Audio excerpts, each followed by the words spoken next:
के बारे में मैं ये कहना चाहूँगी that I have to be honest कि I only got little bit of chance कि मैंने पूरी तरह से इसकी रीडिंग नहीं करी है एंड ये मेरे लिए बर्थडे प्रेजेंट है।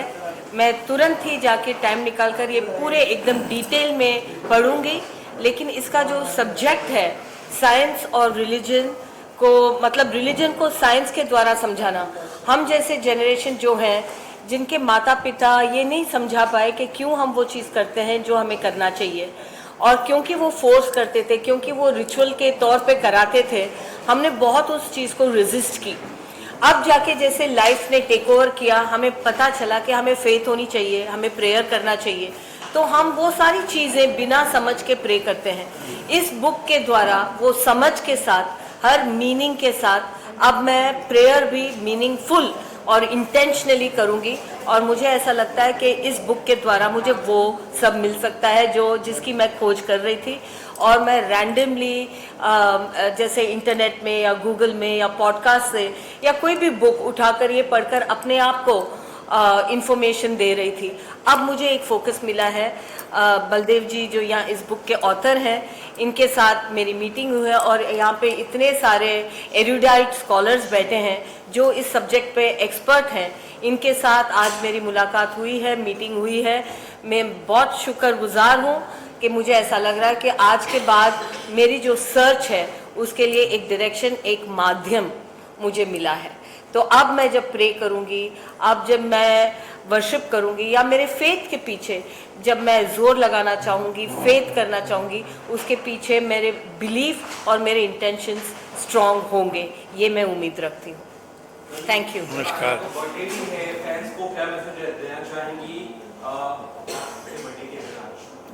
मैं किसी को कोई मैसेज नहीं देना चाहूँगी, मैं सिर्फ ये कहना चाहूँगी कि थैंक यू वेरी मच कि आप मुझे इतना प्यार दे रहे हैं, मुझे याद रख रहे हैं, और मैं सिर्फ I feel very humbled and very grateful. So that's all I want to say. Thank you very much, thank you very much. I would only say that Madhu ji, आपने इतने खूबसूरती से वर्ड्स को पूछ रखा है हमारे सबके बीच में। I feel you have added a new dimension to what I am communicating. So thank you very much for this. Thank you very much. Thank you. Yeah. Yes, ma'am. मैं समझती हूँ कि हमारा जो धर्म है, हमारी हिंदुइज्म है, ये हमें इट्स इनकम्बेंट अपॉन अस कि हम पूरे विश्व में इसको ले जाएं, इसका जो मैसेज है, और बलदेव कृष्ण जी जैसे लोग और किताबें लिखें और हमारे हिंदुइज्म के बारे में प्रचार करें, क्योंकि इसके पीछे बहुत सा साइंस है, जैसे कि इस बुक में दिखाया गया है। और मैं समझती हूँ कि इस बुक के ज़रिए बहुत सी जो सिंबॉलिज्म है हिंदुइज्म में, ये समझा जाए, क्योंकि हिंदुइज्म एक रिलीजन ही नहीं, एक फिलॉसफी, एक साइंस है, और ये एक ही रिलीजन है पूरे विश्व में जिसमें हमने बहुत से जो राज हैं हमारे यूनिवर्स के बारे में ये छुपाई गई हैं। तो वो अनरावल करने के लिए हमें बहुत हमारे रिलीजन के अंदर जाना है, समझना है, और ये टाइम बहुत ज़रूरी है हमारे लिए, क्योंकि मैं नहीं चाहती हूँ, और हमारे जैसे लोग जो लेखक हैं, जो बुक्स लिखते हैं, मैं नहीं चाहती हूँ कि ये हमारी जो साइंस है ये गुम जाए। It should not disappear under the under misnomers and गलत विचारों के नीचे छुपना नहीं चाहिए हमारे रिलीजन के राज को। निशा जी, आपने बहुत खूबसूरती से you have presented the whole thing, लेकिन मैं इसमें से एक वर्ड और ऐड करना चाहता हूँ कि यूनिवर्स की जो साइंस है उसको एक कॉमन ऑडियंस के लिए जो नैरेटिव उन्होंने बनाया है, जो स्टोरी बनाई है, वो स्टोरी हम जानते हैं, लेकिन स्टोरी के पीछे हम साइंस नहीं जानते हैं, और ये बुक के अंदर हम ये दोनों को इंटरकनेक्ट करने की कोशिश कर रहे हैं। बिल्कुल, और ऐसे अगर और आपने बुक्स लिखी हैं वो सबको पढ़ना चाहिए। और जैसे कि केरला स्टोरीज जो फिल्म है उसमें उन्होंने कहा है कि भाई आपके भगवान का तो एक तो हाथी का सिर है, एक बंदर है, और ऐसे बातें कह के हमारे रिलीजन को नीचा दिखाना, ये मैं समझती हूँ गलत है। हर रिलीजन की इज्जत होनी चाहिए, और खास करके हिंदुइज्म सबसे प्राचीन साइंस है, सबसे प्राचीन रिलीजन है वर्ल्ड में। द वेदास, द उपनिषद्स, ये खास करके भगवत गीता तो बहुत महत्वपूर्ण है हमारे लिए और किताबें लिखने के लिए और इस किताब को पढ़ने के लिए, क्योंकि इसमें जो हिंदुइज्म की जो साइंस छुपी है वो दिखाया गया है। तो मैं आप बलदेव कृष्ण जी को शुक्रिया अदा करना चाहती हूँ कि वो ऐसे और बुक्स लिखें और लोगों को एडुकेट करें। मैं समझता हूँ मैडम, और बुक लिखना तो एक मेरे लिए प्रिविलेज होगा, लेकिन ये जो बुक है अगर इसको आप अपने सर्कल में स्प्रेड कर सकते हैं तो आपको जितनी बुक्स मेरे से चाहिए होगी वो मैं कॉम्प्लीमेंट्री आपको दूंगा, so that you can spread it in your circle. बहुत बहुत शुक्रिया। और निकल जाएंगे। लेकिन आज की जो नई जनरेशन है वो क्वेश्चन कर रही है, वो प्रश्न पूछ रही है, और अगर उनको उसका जवाब कन्विंसिंग नहीं मिलता है तो then they are getting offloaded to any other one who is trying to promote them themselves. तो ये एक बहुत सीरियस टॉपिक है, इसलिए मैंने सोचा कि हमारे जो हिंदू गॉड्स है उनका रिलेशन यूनिवर्स के साथ क्या है, उनका रिलेशनशिप क्या है, वो अगर लोगों को समझाया जाए तो they will be able to follow and they'll be able to understand that this is not just a story, this is just a way of narrating a big science, the knowledge, into a easy way of explaining to the general audience. आपने कहा sir Kerala story से आपने फेरी की एक book लिखी है। जी जी पता नहीं जी, केरला स्टोरी मैंने कहा ना, उसके अंदर जो कैरेक्टर्स हैं जो आपस में एक दूसरे के साथ डिस्कस करते हैं और वो बताते हैं कि ऐसे कभी होता है क्या भगवान 5-5 मुंह वाले, ऐसे कभी होता है क्या सिर के ऊपर इसका क्या जो सिर है वो हाथी का, बॉडी इसका, तो they are not able to answer why this is there, and because they are not able to answer they are trying to motivate them into mislead them into other ways of looking at this other religions, and that is a very serious issue. Yeah.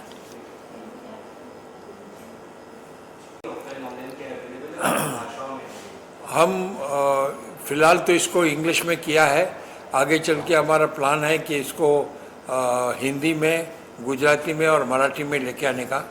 Okay, तो उसके बारे में हम publishers के साथ बात कर रहे हैं।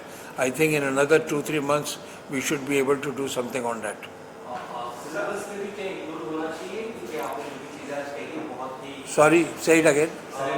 सिलेबस जो हमारे सिलेबस होते हैं, हाँ, मैं समझता हूँ कि एक्चुअली हमारे यहाँ पर सेकुलरिज्म के नाम के ऊपर you are not allowed to teach all this in your schools, okay, and that is one very serious fault, and therefore it is left only for the families to teach their children, and these days children don't listen to the parents, so that is a big issue. Okay, but yes, if there is a samstha, if there is a institution which starts teaching all this, I think it will be a great service to our community. इस बदलाव आएगा, आपको logic मिलता है, आपको कारण मिलता है कि अगर गणपति जैसे हैं, ओके, गणेशा, हम उसकी क्यों पूजा कर रहे हैं, हम क्यों उनके पास जा रहे हैं, उनका उसका मतलब क्या है, उसका कारण क्या है। अगर ये सब चीज़ अगर हम लोग जान जाएं और अपनी न्यू जनरेशन को बता सकें, जेन जी को, जेन अल्फा को बता सकें, तो I think that would be a great service to the community. जी, क्या कहेंगे ऑडियंस को? ऑडियंस को ये कहेंगे कि spread this book to every house. Okay, आप किसी के भी घर में जाते हैं, अगर मैं यहाँ पर गिफ्ट भी दे रहा हूँ, जिस बंदे को ज़्यादा बुक्स लेकर जानी है वो लेके जा सकता है। I am not charging India with compliments, क्योंकि मेरे लिए ये फिलॉन्थ्रोपिक एक्टिविटी है। और अगर आप किसी की एनिवर्सरी है, किसी का बर्थडे, आप जाके गिफ्ट दीजिए, लेट देम स्टडी डैट। ये आगे चल के आपको बुक स्टॉल्स में भी मिलेगा, आपको लाइब्रेरीज में भी मिलेंगी। ये this book is going to be marketed in a very big way. Okay, book online पे अभी फ़िलहाल तो नहीं है, लेकिन हो जाएगी in another 1 week 10 days time. We are trying to give it, bring it up on our website. At the moment हमारे वेबसाइट पे फ्री रीडिंग के लिए है, लेकिन आगे चल के आप परचेज भी कर सकेंगे। कृष्णाय कृष्ण भक्ताय तद्भक्ताय नमो नमः। आज मुझे बड़ी खुशी हुई कि श्री बलदेव किशन जी इन्होंने बहुत सुंदर किताब लिखी है और इसके द्वारा हम विचार करने के लिए बाध्य है कि हमारे जो विविध देवता हैं, देवी देवता हैं और उनका और ये विश्व है, उसकी संरचना है, उसका क्या संबंध है। क्योंकि सभी धर्म ग्रंथ में तो यही लिखा है कि भगवान निराकार नहीं है। क्योंकि आप कुरान शरीफ में पढ़ते हैं इन्ना अल्लाह में खालहा सूरती, अल्लाह ताला की बड़ी सुंदर सूरत है। जब हम ओल्ड टेस्टामेंट पढ़ते हैं बाइबल का तो उसमें लिखा है कि God made man after his own image, भगवान ने हूबहू मनुष्य को अपनी तरह बनाया है। और जब हम भागवतम पढ़ते हैं तो उसमें लिखा है कि भगवान जो है वेणुम कोणंतम अरविंद दलाय ताक्षम बरहावतम समसिताम्बुद सुंदरांगम गंधर्प कोटि कमनीय विशेष शोभम गोविंदम आदि पुरुषम तमाम भजामी। भगवान श्री कृष्ण मुरली बजाते हैं, द्विभुज है, वेणुधर है, मुस्कुराते हैं, तो भगवान बड़े सुंदर है। भगवान को हम निराकार नहीं कह सकते क्योंकि भगवान हमारे पिता के 2 हाथ थे, हमारे दादाजी के 2 हाथ थे, 2 पैर थे, 2 आंखें थी, तो सबके दादा, सबके परदादा, पितामह जगतो माता दाता पितामह वेद्यम पवित्र ओंकार स्वामी जरूर, सबके माता पिता कैसे निराकार हो सकते हैं। और अभी इसमें आकार के बारे में बताया है और ये भी बताया कि ओंकार का ध्वनि आता है विश्व से, गैलेक्सीज से। तो अकारा पुरुषा कृष्णा सच्चिदानंद विग्रह, इकारा प्रकृति राधा नित्य वृंदावनेश्वरी लश्च प्रेम सुखश, ये सब बताए। अकार क्या है, अ उ म, तो ओमितिकाक्षरम मंत्रम व्याहरण माम अनुस्वरम यह प्रयाति समद्भाव्य माति संशया। भगवान कहते कि ओम का ध्यान करो और मेरा स्मरण करो, मृत्यु के उपरांत आप वैकुंठ जाओगे। तो ये सब बातें जो है इसमें बहुत बड़ी बात चीज़ है। गणेश जी है, उनका सर बड़ा क्यों है ये भी बताया है, और गणेश जी सब विघ्न क्यों दूर करते ये भी बताया है हमारे शास्त्रों में। यद पाद पल्लव युगम विनिधाय कुंभ द्वंद्वे प्रणाम समय से गणाधिराजा विघ्नान विहंत मलस्य जगत रहस्य गोविंदम आदि पुरुषम तमम बजामी। अपने माथे पर श्री नरसिंहदेव के गोविंद जी के चरण रखने के कारण गणेश जी को जो है सब विघ्न दूर करने की शक्ति आई। गणेश जी की पहले पूजा क्यों होती है, पूरे ब्रह्मांड की परिक्रमा करनी थी गणेश जी को, इसलिए उन्होंने राम नाम लिखा रहते में उसकी 4 परिक्रमा की, तो उन्हें ब्रह्मांड का परिक्रमा करने का फल मिला। इसलिए हमारा धर्म में कोई मनगढ़ंत कथाएं नहीं है, इसका आधार है। इस्लाम में कहते हैं इब्राहिम और कहते हैं क्रिश्चियनिटी में कहते हैं अब्राहम और हम कहते हैं ब्रह्मा। या इब्राहिम और ब्रह्मा सब एक ही है। अब रही बात तुलसी की, ये तुलसी का पौधे को पवित्र माना जाता है। ये पौधा 24 घंटा ऑक्सीजन ही देता है, दुनिया में ऐसा ही पौधा है, यहाँ कोई बैक्टीरिया वायरस करीब नहीं आता है। पर बाकी धर्म में भी इसका बड़ा सुंदर सम्मान होता है। जैसे आप जाएंगे, जब इस्लाम धर्म में कब्र जो रहते हैं उस पर जो है, उस पर सब्जा का पौधा जो होता है वो लगाया जाता है। क्यों? सब्जा को पवित्र माना जाता है, सब्जा भी तुलसी है। और उसके बाद में क्रिश्चियन धर्म में सेंट बेसिलिका चर्च है।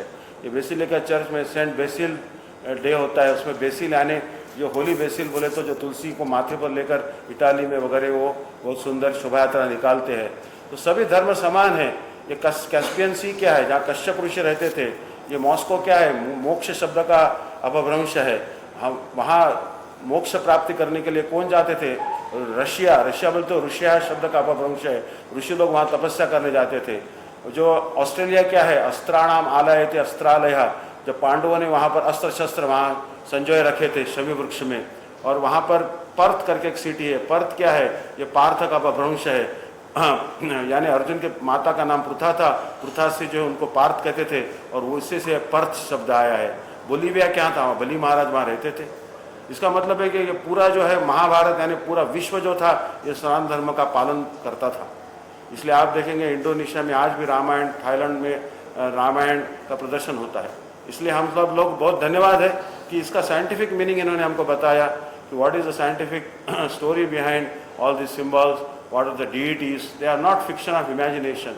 भगवान is more real than yourself, he is more real because हम लोग सब लोग आत्मा हैं। आत्मा का आकार भी बताया गया है। आज का दुर्भाग्य है भारत का कि ये जो Carnegie Mellon, Harvard, Oxford, IIT, IIM कहीं भी आत्मा के बारे में नहीं सिखाया जाता है। आत्मा इतना सूक्ष्म होता है। बालाग्रसित भाग्य से शतदा कल्पित से च भागो जीवस विज्ञाय से कान चानंत है कल्पते। एक केश के 10,000 टुकड़े कर दो, 9,999 टुकड़े फेंक दो, इतना छोटा टुकड़ा होता है, इतना आत्मा होता है।